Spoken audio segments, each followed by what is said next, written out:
Bismillahirrahmanirrahim. Assalamualaikum warahmatullahi wabarakatuh. Kali ini kita lagi di belakang balok nih, lagi nyantai sama teman juga di sana.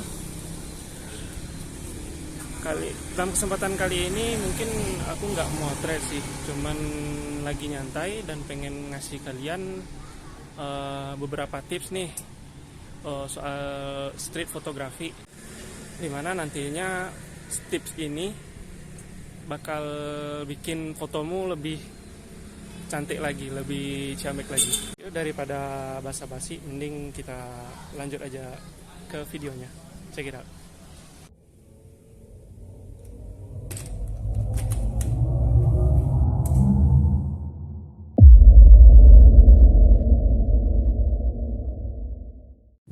Sebelum itu, kita harus tahu dulu apa itu street photography.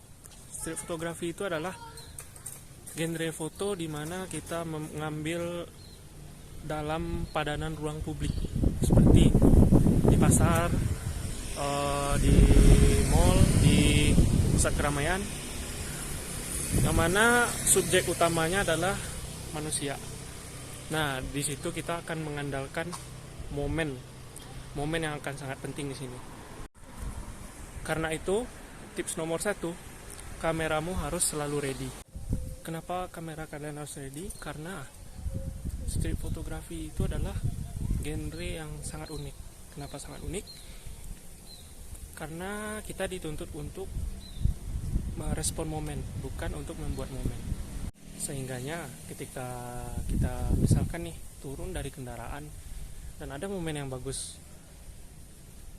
lalu kita make sure kendaraan kita tuh aman, dan baru kita hidupin kamera dan langsung kita motret. Momennya keburu hilang kan? Nah, tips dari aku, gunakan mode aperture priority di command dial yang bisa diputar itu. Kalau di command dial Canon ada AV namanya, dan kalau di Nikon ada A, di Sony ada A. Dengan aperture priority ini, kalian hanya merubah aperturanya saja, dan shutter speednya tergantung di kameranya. Jadi shutter speednya otomatis dan kalian yang mengatur aperturanya berapa, bukaan diafragmanya berapa. Tips yang kedua, sesuaikan lensamu dengan kebutuhan potretmu. Ya, dengan kebutuhan potretmu, kamu harus menentukan tema apa yang akan kamu ambil hari ini. Ada yang nyaranin lensa wide, ada yang nyaranin lensa fix, ada yang nyaranin lensa tele. Jadi maksudnya apa sih kebutuhan foto tersebut? Nah, jika kalian ingin memotret dengan tema yang dinamis, ada sedikit perspektif dan distorsi di sana,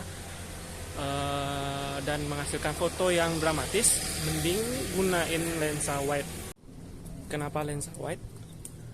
Karena lensa wide itu mempunyai sudut yang cukup besar dan bisa menampung beberapa elemen foto di dalam frame kamu.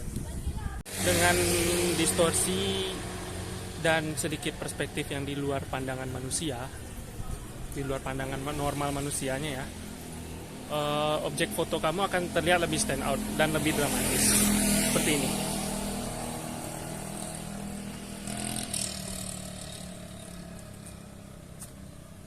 Ketika kalian ingin memotret dengan tema raut wajah manusia beserta ekspresinya, mending gunakan lensa fix. Karena lensa fix itu mempunyai panjang fokal yang tetap dan memberikan efek bokeh yang creamy di sekitar objek utama foto kita. Hasilnya seperti ini. Karena panjang fokalnya tetap dari lensa fix ini, misalkan kayak fix 50, fix 85, fix 100. Jadi kalian harus bergerak maju mundur. Kalian nggak bisa ngezoom soalnya. Panjang vokalnya tetap. Ya, seperti itu. Kalau kalian ingin lensa yang sangat ramah untuk pemula, lensa yang cukup bisa diandalkan di segala kondisi, gunakanlah lensa zoom. Lensa zoom ini lensa yang punya variabel. Apa itu variabel? lensa yang punya panjang fokal yang berbeda-beda. Jadi seperti lensa kit, lensa yang bermula dari 18 mm ke 55 mm. Ada lensa sapu jagat, lensa yang mulai dari 18 mm ke 135 mm.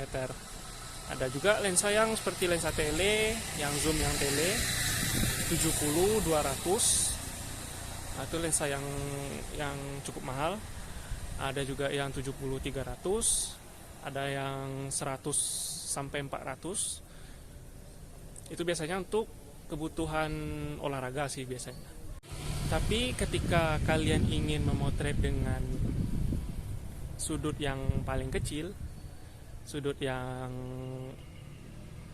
paling lebar maksudnya, kalian bisa menggunakan di 18 mm. Dan ketika kalian ingin ngezoom untuk mencari sebuah raut wajah misalkan, kalian bisa zoom ke 55 mm. Itu berlaku untuk lensa kit. Kalau di sapu jagat, lensa sapu jagat yang 18-135, kalian bisa ngezoom sampai 135 mm. Nah, gimana hasilnya dari lensa zoom? Ya, kalau misalkan hasilnya wide seperti ini.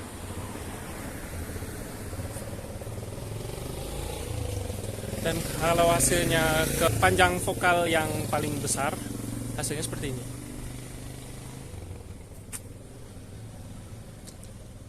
Gimana? Lebih enak bukan?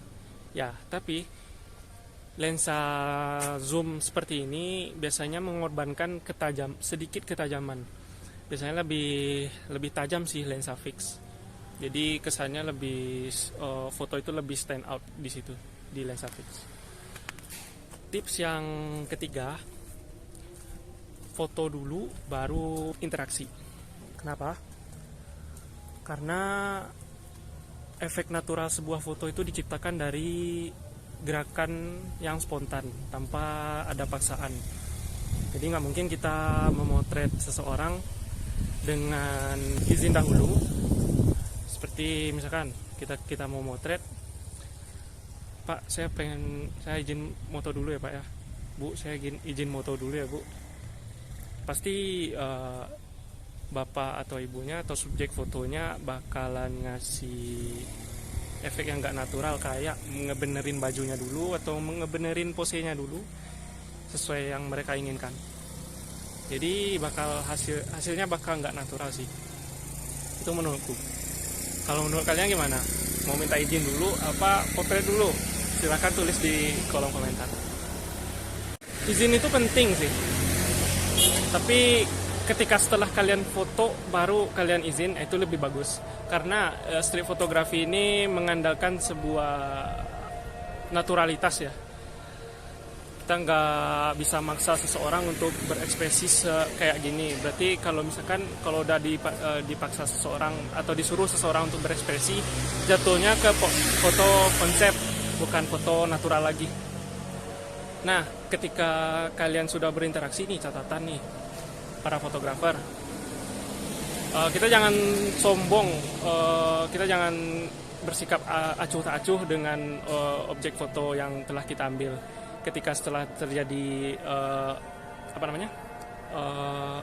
interaksi dengan objek video kita, mending kita berbicara dengan mereka, jangan sombong sama mereka. Dan di situ kalian juga akan dapat bonus momen natural, dan kalian bisa foto-foto lebih ketika mereka berbicara dengan raut wajah yang natural seperti itu.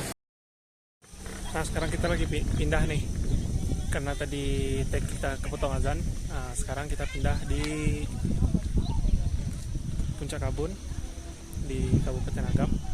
Tadi ini di pinggang Gunung Singgalang sebelah sana. Nah, di tips nomor 4 lanjut nih, gunakan komposisi dasar dari fotografi. Itu ada suara motor, ya mungkin dimaafkan aja. Gunakan komposisi dasar dalam foto kalian, kayak rule of third,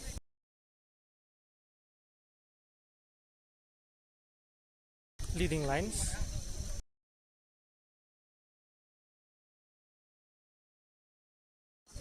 elemen refleksi,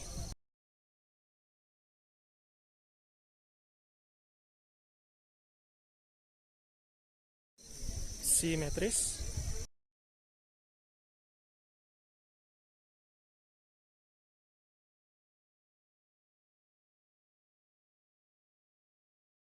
asimetris,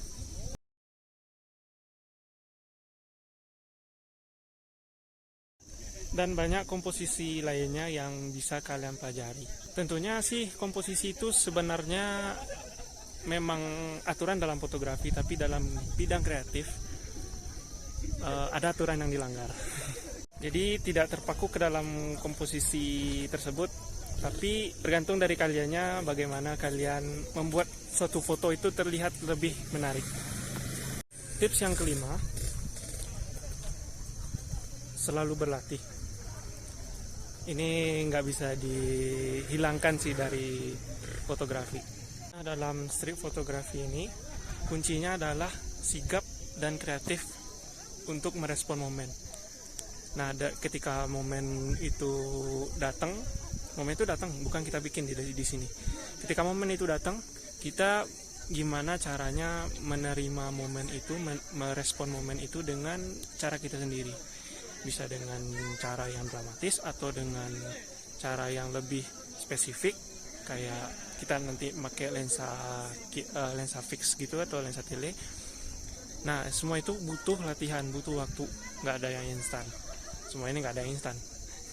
Bahkan mie instan pun kudu dimasak.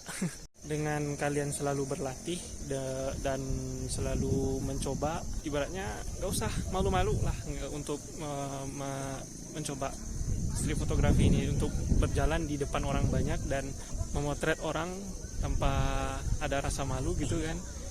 Itu semua juga butuh latihan, butuh keluar sedikit demi sedikit. Nah, jadi itu dulu guys, 5 tips soal street fotografi, gimana kalian biar lebih jago motretnya. Mungkin segitu dulu. Jangan lupa like, share, dan subscribe-nya, karena subscribe dari kalian sangat berguna sekali supaya aku bisa bikin konten lebih bermanfaat lagi dan semangat lagi. Ya, mungkin itu dulu. Subhanakallahumma wa bihamdika asyhadu an la ilaha illa anta astaghfiruka wa atubu ilaik. Assalamualaikum warahmatullahi wabarakatuh.